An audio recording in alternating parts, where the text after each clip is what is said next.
Hi, everyone, and welcome to Gotta Run with Will. I'm Barbara Hannah Grufferman, and I'm your host for today's segment. Now, I started running when I turned 50 a while back. I wanted to stay fit and healthy for the rest of my life. It's one of the greatest gifts I've ever given myself.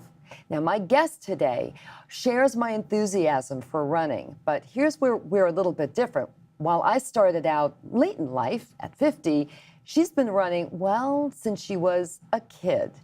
And here's where else we differ. I am training for my 7th marathon. I feel like I'm catching up. And she is training for her 27th marathon, a very special one. And when we talk to her in a few minutes, she's going to tell us all about it. Now, my guest today, Gail Waesche Kislevitz, is an acclaimed author, an award-winning author and journalist focusing on sports and health and fitness. And her pieces have run in magazines like the Wall Street Journal, New York Times, and she was a contributor to Runner's World for about 15 years. But she's very connected to the New York Roadrunner organization, has been for a long time, focusing specifically on their charity, Team for Kids, as a coach and in many other ways.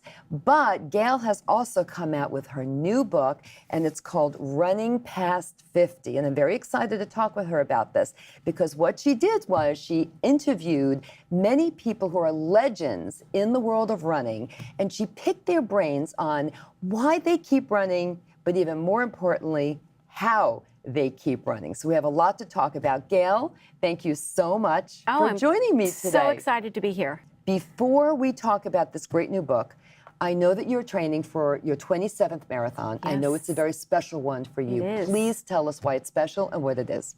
Well, it's in Tokyo, which will be March 3rd, so less than a month now. And it will be where I will receive my Abbott World Major Marathon 6-star medal. Oh my goodness, so that's I'm great. Really, tell really us a little more about that. What is that exactly? Abbott is a huge sponsor of races, and they came up with a lot of the world-class marathons a couple of years ago. They all combined and said, you know what, let's have this series. And it was originally Boston, Chicago, New York, London, and Berlin. And if you ran all 5 of those, you got this big medal. We love Bling. And I had already done those 5, but I thought, you know, I don't really think I want that medal. And then a few years ago, they added Tokyo. And I was like, I think I want that medal. So I'm going to Tokyo, and when I finish running that, I will get the big medal. Oh, that is so very exciting. I'm very, very excited. And a couple of friends from New York Roadrunners are going with me, and they are also receiving it. So it's going to be a big award ceremony. Oh, that's so exciting. I'm very happy for you. Yes. And I understand that you are training a little differently this time around. I sure am. How so? In my 26 marathons, I have always run them. I've always believed, I'm very old school, that you run a marathon. And when I started training for Tokyo, I got injured. And it was a really bad injury, but nothing was going to keep me from Tokyo. So I reached out to a couple of people. I reached out to Jeff Galloway. I reached out to Amby Burford, and they said, just do a walk-run. 2 legends in the world of running. Exactly. Jeff Galloway is my mentor. He's amazing. His very famous, yes, around the world, the Run, Walk, Run program. He started it. He started it. Back in the 70s. And at first I was like poo-pooing them, like, I don't know about that. And they said, Gail, it's going to change your life. And I have really embraced it. I'm on a run 4-minute, walk 1-minute program, and I've done it throughout all my training. The only thing I hadn't done is done it in an actual race. And that made me nervous. I thought, can I really stop and do a walk break when everyone else is running by me?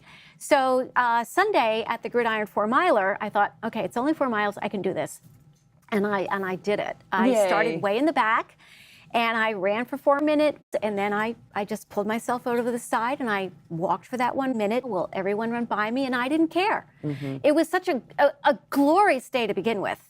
And I embraced it, and I really had a ball. I really loved it. So I feel confident. As I mentioned, I do use the program, and Jeff has always said that when you use this program, you just have to keep your ego check your ego at yes. the door, because it is a little daunting when the other runners are running by you. But I don't know about what happened with you on Sunday at the 4-mile race, but I have found that very often I'll start out and yes, they're running ahead of me, but I can keep my momentum going and my stamina going a little bit longer, especially for those longer runs. And so I sometimes go past those other runners I that know. were By passing the end me. of the 4 miles, I'm like, I think I'm passing those people. Yep, it's so a good program. It works. It really works. And who's coaching you? Amby Burford is coaching me. He came up with my plan, and he's in my head saying, just stick to it, just stick to it. Yeah, it is a good program, and we know it works for many, many people. Yeah. Certainly has worked for me. I never ran until I hit 50 and said, I think it's time for me to start legs. doing. You are still a baby out there. I'm still a newbie in so many Yes, ways. you I'm are. still learning, and I'm learning from all these people, which is one of the reasons why I thoroughly enjoyed your book, because I found so much new information from all of these legends in the running world. Well, So- plus you're a normal person, too.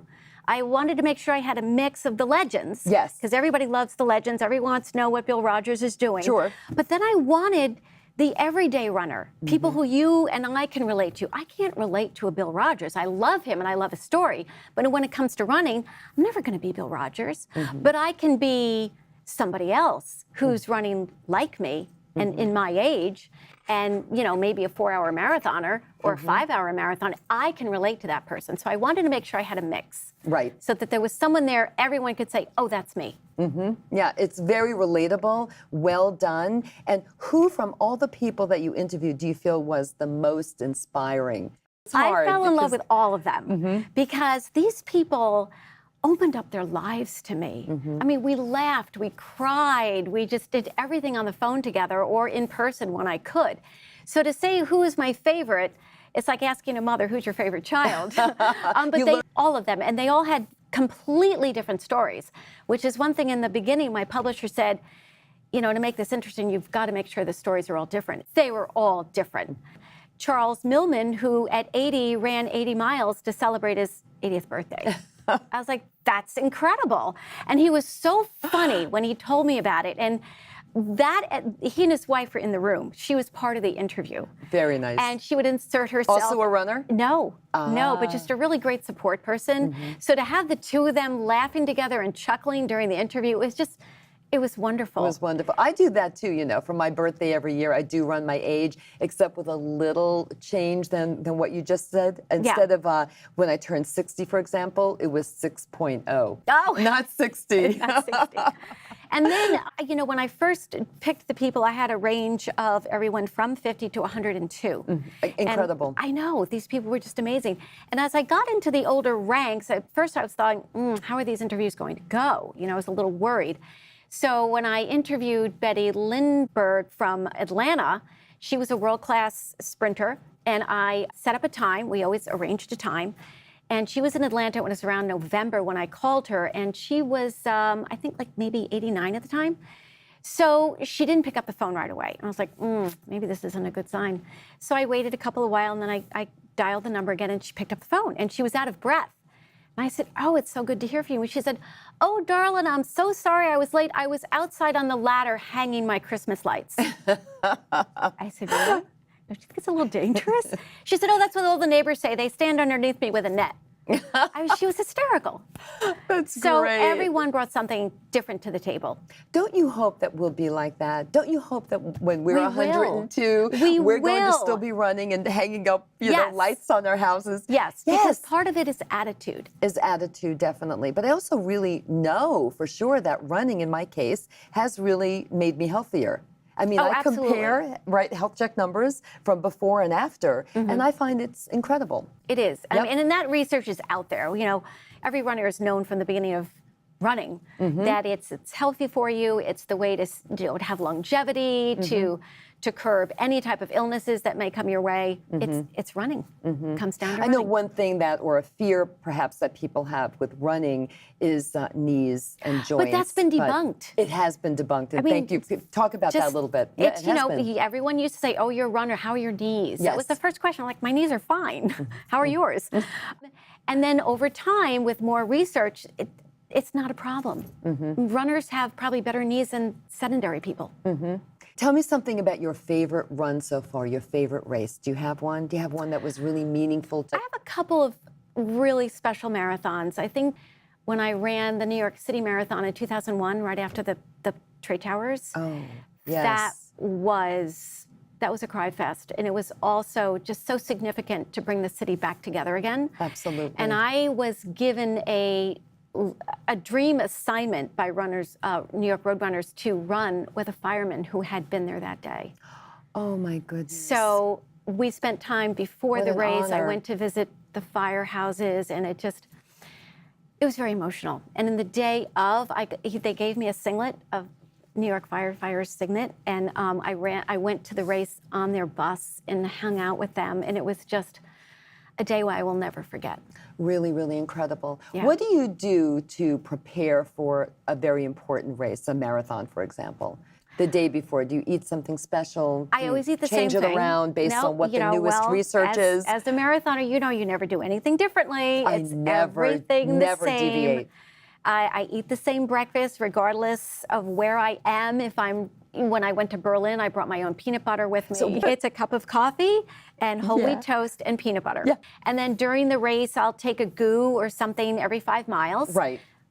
And that's all you about it. need. And that's all you need. Yeah. I mean, you don't need a lot of these things that are out there. Now, luckily, my apartment building is right on the course. It's at mile 17 and a half. So I always have people, my family, and they're there with a few things like a little banana, a couple of pretzels or something like that to kind of keep me going. But yeah, basically, I follow the same path that you do. Yeah. Too. But when you run, especially foreign marathons, you always have to be careful what they're serving on their aid stations, because it's not always what we're used to or what we even know. Absolutely. And I was looking at Tokyo, and at made that mistake. At one aid station, late in the race, they served chocolate. And I'm like, I think I'll pass on that one. What about some of those that serve wine or serve beer? Oh, yeah, no, I stay away from that as well. Yeah, I haven't done any of those. In fact, I've only done New York, and then one time I did the Edinburgh in Scotland a year ago. And that was really incredible. It was incredibly beautiful and quite easy compared to New York because it was pretty flat. Which, New York's as a we tough know, course. New York is a very tough course. It is. Yeah. So if anyone out there listening is thinking about it, it is Train tough. hard. Do train for it, right? Yes, especially the hills. People don't think of it as hills, but every ramp onto a bridge is a hill. What has been your toughest out of the 26 that you've done so far? What has been your most difficult one? Big Sur was really difficult because the year we ran it, the year I ran it, there was an avalanche at the end, so they had to change the course. We never went over that historic bridge. We ran to the bridge and back, but in redesigning the course, they added more hills. So I remember the night before listening to the race director, and he goes, I've got some good news and bad news. We're going to have great weather, but we're going to have more hills. So whatever you think your time is, add 10 minutes to it. And it was really tough. And everyone talks about the beauty of Big Sur, and it is spectacularly beautiful. I think I looked once. Oh, there's the water. That's like the Edinburgh one. I mean, it was really quite beautiful, scenery along the coast and the like, but still, it's tough. It was When we have a job to do, it's more important to get that job done. Do you have a favorite marathon so far? London was great because my daughter was living in London at the time, and she said, I'm going to be, on the side. And I said, not me. I'm one of those focused runners. Don't be there. I'm not going to stop. I'm not going to give up those seconds to give you a high five. She said, well, we'll see. So, of course, I heard her scream out, Mom, and I pulled off to the side, gave her a big hug, and there was a photographer there, and he captured it and was in the paper the next day. Oh, that was worth it. That was worth it. Absolutely. That's always fun. Every marathon is special. Every marathon is almost like your first marathon. Always. We have the same jitters. We have the same feelings. Something new. Even if you've done the same marathon each year. It's the same 26.2 miles, but the journey will be different. The weather could be different. And that's why we keep going back. The people, and the crowd will be different. Yeah. It's a wonderful experience for anyone who's never actually experienced a full marathon. It is something to strive for, wouldn't you say? And New York is probably one of the best ones to have for your first time. You referenced in your book, in your wonderful book, one of my favorite books about running. Tell me what it is. Well, what's your favorite book about running? Can't pronounce his name, but it is when I think about running. And he just captured everything about running. Everything about running. It was a very special book. He's a brilliant writer. And it's memoir, of course, talking about his life, a very prolific writer. Yes, and for him to take it and all of a sudden, out of all the beautiful books he's written, to do one on running. Yes. I said, this is going to be special, and it was. It really was. And how it's really taken him around the world and how he runs everywhere. It's a very special book, and I was very delighted to see that you also referenced it. Well, that's one of the things that everyone talked about in this book, regardless of what their age is or where they go. Running is the first thing they do when they move to a new town or when they're visiting a new site or on tour. They go for a run. Right. And that's what I do. I've always... First thing, I'm out the door running while everybody's still asleep. And I'll come home and I'll say, now I know where we're having breakfast. Oh, and I found out where that museum was because you ran the city. Yes, that's exactly what I do when I travel. Let me ask something. Do you prefer running alone or do you like running with a group? I was always a loner running. And then when I started coaching and I would be out there running with the people, it was so much fun. I mean, we would just talk. And the miles go by so much faster when you have a group around you and you're talking and you're not counting down, oh my God, one more mile, one more mile. So I've become more of a group runner now.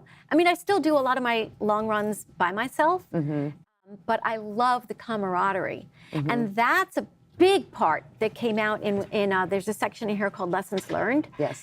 And it's the running community. It is a very special community. And one person described it as a tribe of like-minded people who travel to races to do the same thing over and over again, but it's the spirit and the camaraderie. And maybe you just see these people once a year if you all run the same marathon or at the Masters events, which people are going crazy over. It's like a birthday party. What made you decide to write this particular book? Because I am over 50. And Me too. I thought, you know, there's a lot of people out there still running. The Masters segment of running is growing. It is. The female segment of running is growing. Yes. I think we're now 57% of marathons and races in general. And you referenced some of those statistics in your book. It's amazing. It's amazing. And there are more Masters running. I think at the New York City Marathon 2 years ago, there was 62% of the Masters category were running, and they're fast. So I thought they have a lot to share. So that's why I decided to write the book, and maybe I could learn something. Now, how has your running changed over the last, well, let's say 10 years? It's gotten slower. As you've gotten older, how has it changed? Well, you just slow down. It's a natural thing that will happen to all of us. We get slower. So a lot of people give up. There's a group out there who say, I don't want to get slower. I don't want to look at my times and see that I'll never set a PR or they're diminishing. So they stop running. That's a shame because it's horrible. We recognize that that's their running ego is a gift. dictating what they're doing, and it is a gift. Yeah, so most people want to nurture that gift. Yes. So it's a mental preparation to get over that, to get over the ego and say, all right, what's going to keep me out there? What's going to keep me interested? And that's where we thank goodness for age group divisions, age grading divisions, because you can still compete within your age group. And I think runners are the only people who look forward to a birthday because, like, oh, wow, I'm going to be 70. I'm going to be in a new age group. And that's exciting. So that keeps you out there. And also the fact that running is a gift. And you want it in your life forever. In order to have that in your life forever, you need to nurture it, adjust, reset the goals. Yes. And reset your head. And just get out there and enjoy it. And that's hard. It was even hard for me. But I've really loved this new attitude of running even a marathon and just being out there and enjoying it and not looking at my watch. Still hard. It's because we're all competitive. We are all competitive. Yes. But you can take that competition and channel it into a healthier way. Right. Very well said. And for me, it's a little easier because I was never a fast runner because I started when I turned 50 and I started really at the very, very bottom, if you will, and worked my way up. So I've actually gotten faster, but I'm still not fast. Yeah, well, it doesn't I'm matter. Faster. And fast is relative. And fast is relative. Very exactly relative. right. Exactly right. And what because else do you started do? late, your body is fresher. Yes. You know, I've been running for 50 years. I really, really believe that. I mean, I don't know if this is one of the main reasons why I don't have knee issues or any injuries that have been sustained, but I just feel that because I also do the Jeff Galloway Run, Walk, Run program that we've discussed already, that it really has helped me to maintain this, my running. There's a woman in the book, Kathy Bergen, and she's in her 80s, and she was a hoot. She was so funny because, again, she grew up where women were not allowed to participate in sports. You could be a cheerleader. Maybe there was a tennis team, maybe, depending on what state you lived in. And I grew up in the same era. I had no outlet for running. I couldn't join a track or cross country team, but she was even that much older than me. So when she was, I think, 60, her husband, I think, played another sport, and he discovered masters events, USATF masters events. So he was going to go, and she said, well, I want to go too, but what will I do? And he said, anyone can run. So she signed up, and it was her first race of her life, and she loved it. And now she's setting world records in the high jump. And when I talked to her, she said, I always knew there was an athlete inside me. And now it's out. There really is an athlete inside of each one of us, and she's but just we don't always embracing this life. She said, I sit around with my girlfriends around the track and we gossip, and it's like she's finally finding all those things that all the young kids today have. Yeah, and she found her tribe. We didn't have it. You talked before about, running alone, running with a group, I find that I like to balance the two. I like to run with my weekly running group, especially as the runs get longer if we're training for a marathon. Yes. Because I can get very lonely to go 20, 25, and I torture. go 30 miles. I don't know about you. What is your longest run? My longest run is 20. I'll 20? do about 2 20s. And then I like a 3-week taper. I used to do a 2-week taper when I was younger. Okay. But one of the things as you get older is you need a lot more recovery time. You do. So 4 weeks before any marathon, I run up to 30 miles. And that's great. That's just my routine. And if it does works, help me don't change psychologically more than anything else. But I also really enjoy my runs alone during the week that are a little shorter. Yes. And you? I love my alone time running. I've always said Clears running, the head. It's my religion. Yeah. I get out there and it's just such a spiritual feeling to be out. I love a pre-dawn run where you see the sunrise or you see a moon at night, and you just, I have all my set runs, and I've been running them for so long, I'll know, oh, that person moved, or oh, look, this person had a baby. And it's a beautiful thing. I clear my mind, I solve all the problems. Yes. And every runner I've ever spoken with about this all say the same thing, that it really clears the mind, helps problem solve, and of course, energizes you. Oh, yeah. I mean, I come up with the greatest ideas. Of course, by the time I get home, I forgot them because I haven't written them down. But yeah, while I'm out there, I'm writing the next, Nobel Prize book. So how did you get started running? How'd this all happen? Oh, gosh. Again, it was an era where females could not run. And my 2 older brothers ran track. And I was so jealous of the fact that they could run, because to me, it was such freedom. And they also ran cross country, and I could see them run through the woods or run on the beaches. And I was like, I want to do that. There was something in me that I just wanted to run and feel that. I wanted to feel the wind, and I wanted to feel the salt water on my face, but I couldn't. I tried to be a cheerleader. I didn't even make that turn. I was such a nerd. I couldn't be a cheerleader. So I thought, you know what? Don't tell me I can't do something. I was also one of those 60s, don't tell me I can't do anything. And one night, I just put on my Keds, and I took the family dog, and I ran around the block when I was 16 years old. And I haven't stopped since. It's interesting because that was in 1967. Yep. It was the same year that Catherine Switzer was almost thrown off course at the Boston Marathon. That's amazing. And here I am running at night for the same reason, because we're female. Did she inspire you? She did, yeah, and we have become friends. I've had so many mentors and wonderful people in my life. Tushika Dalia is another mentor. She was the first woman in the world to run a sub 3-hour marathon at age 50. And she lived in my hometown, and she just took me under her wing, and she's the one who taught me. We used to travel to races together, which is another wonderful thing that runners do. We just get in the car and go on a road trip and run a race. And I would go to races with her, and when we would finish, whether it was a half marathon, a marathon, we'd go back to the room, and the first thing she would do is massage her feet and thank them. And she said, you have to thank your feet. Think of what they just did for you.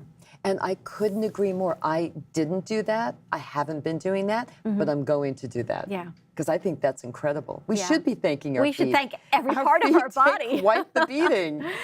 So I learned a lot. Tell me something. What made you decide to write this particular book for people who are over 45, over 50? Because there wasn't anything out running? there like it.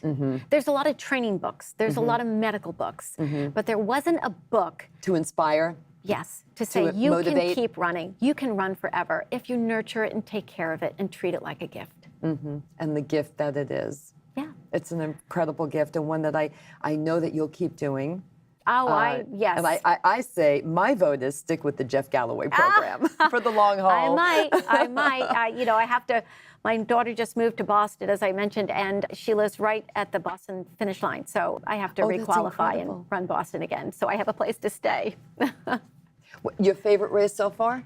I have so many, and a lot of them aren't marathons. A lot of them are half marathons, or you know, the Cherry Blossom 10 miler in D.C. That's a great race. I've never done that. It's fantastic. I'm actually very lazy. I mean, it's funny coming from someone who does run marathons, but I like the fact that the New York City Marathon is literally outside my back door. Yeah, it's complicated if you don't live right there. I mean, getting to Staten Island and everything else, but it's so worth it. Yeah. But you've also run a half marathon, an ultra marathon, or? No, I did a half Ironman triathlon. And what does that mean? A half Ironman? What does that actually mean? Well, so instead of going the full Ironman distance, you do it's like 73 miles. It was great, and I did it at 50, so it was. You know, I was really it to enjoyed it. celebrate your 50th? Yeah, it kind of, and I had done triathlons for years, and I decided to up the game because everyone said, "Well, aren't you going to do an Ironman?" I'm like, I don't know if I really want to tackle that, but I will tackle a half, and it was fantastic. I loved it. And what's after Tokyo? What's next on your horizon? After Tokyo, I'm going to take some time off and try to really recover and heal. So that I don't have to worry about getting injured again. I'm going to take all the advice in my book and apply it to myself. Good idea. Good idea. And then I'll keep running marathons, but I'm just going to enjoy them, enjoy being out there in the running community because it is so special. It is. Thank you so much. This has been a pleasure talking with you. I think we could talk for another 26.2 miles. I think we could, and maybe we should do that someday. And this is a fabulous book. Thank you. Everyone, thank you for joining in. Gotta Run with Will. And I want to thank Will Sanchez. I also want to thank everyone at Manhattan Neighborhood Network. And remember this, whether it's running, cycling, or whatever, just keep moving. Thank you. See you soon. So thank you. This was really everything. There were so many things we didn't even talk about. I know. Oh my gosh. We really needed to talk more. I had so many other stories. Just time goes so fast. I wish the time went so fast in a marathon. I would never be able to keep up with you, though. You know, if we ever did run.